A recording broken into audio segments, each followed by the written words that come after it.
Hello, नमस्ते, सत श्री अकाल, आदाब। मैं रूप आपके सामने एक और कहानी लेकर आई हूँ। आज जो मैं कहानी सुना रही हूँ वो कहानी है अकबर और बीरबल से। और इस कहानी का नाम है ईश्वर अच्छा ही करता है।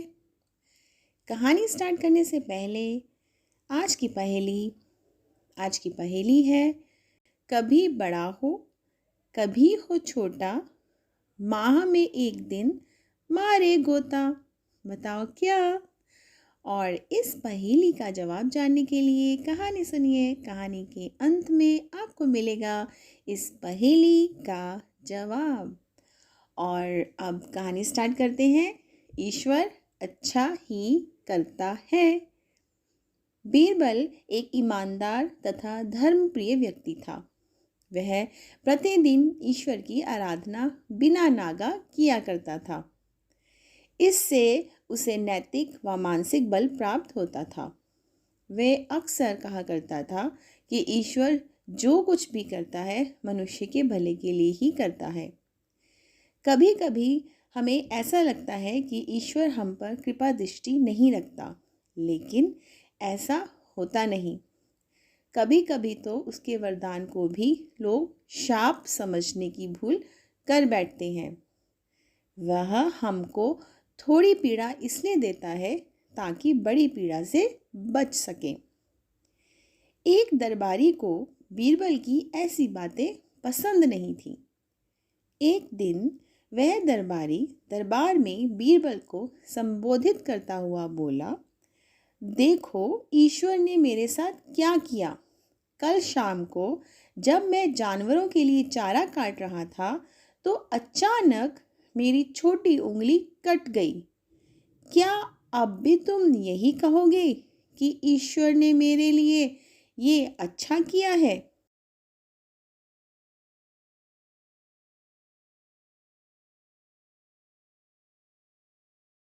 कुछ देर चुप रहने के बाद बीरबल बोले, मेरा अब भी यही विश्वास है, क्योंकि ईश्वर जो भी करता है मनुष्य के भले के लिए ही करता है।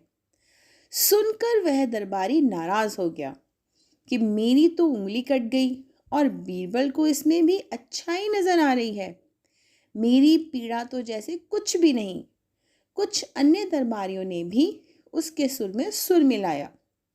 तभी बीच में हस्तक्षेप करते हुए बादशाह अकबर बोले, बीरबल, हम भी अल्लाह पर भरोसा रखते हैं, लेकिन यहाँ तुम्हारी बात से सहमत नहीं हैं।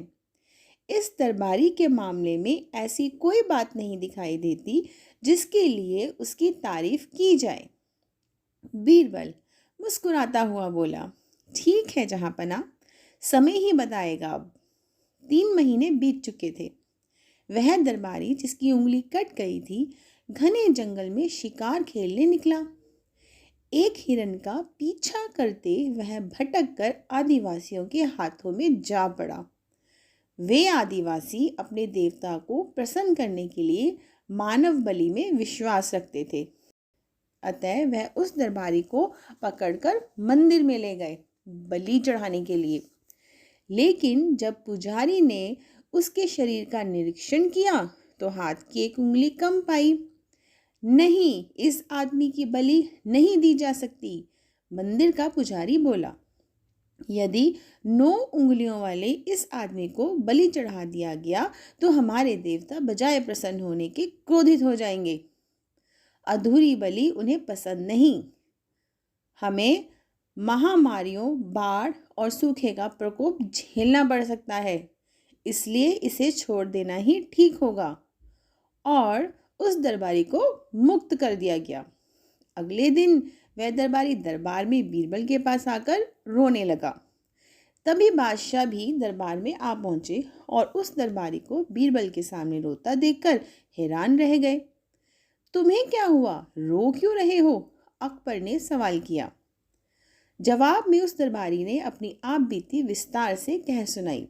वह बोला, अब मुझे विश्वास हो गया है कि ईश्वर जो कुछ भी करता है मनुष्य के भले के लिए ही करता है। यदि मेरी उंगली ना कटी होती तो निश्चिंत ही आदिवासी मेरी बलि चढ़ा देते। इसलिए मैं रो रहा हूँ, लेकिन ये आंसू खुशी के हैं। मैं खुश हूँ क्योंकि मैं जिंदा हूँ। बीरबल के ईश्वर पर विश्वास को संदेह की दृष्टि से देखना मेरी भूल थी। अकबर ने मंद मंद मुस्कुराते हुए दरबारियों की ओर देखा, जो सिर झुकाए चुपचाप खड़े थे। अकबर को गर्व महसूस हो रहा था कि बीरबल जैसा बुद्धिमान उसके दरबारियों में से एक है। उम्मीद है आपको ये कहानी बहुत पसंद आई होगी। और अब क्योंकि ये कहानी का अंत है और कहानी के अंत में हम देते हैं पहेली का जवाब, तो अब है पहेली के जवाब की बारी। पहेली थी, कभी बड़ा हो कभी हो छोटा, माह में एक दिन मारे गोता। और इसका जवाब है चांद, मून।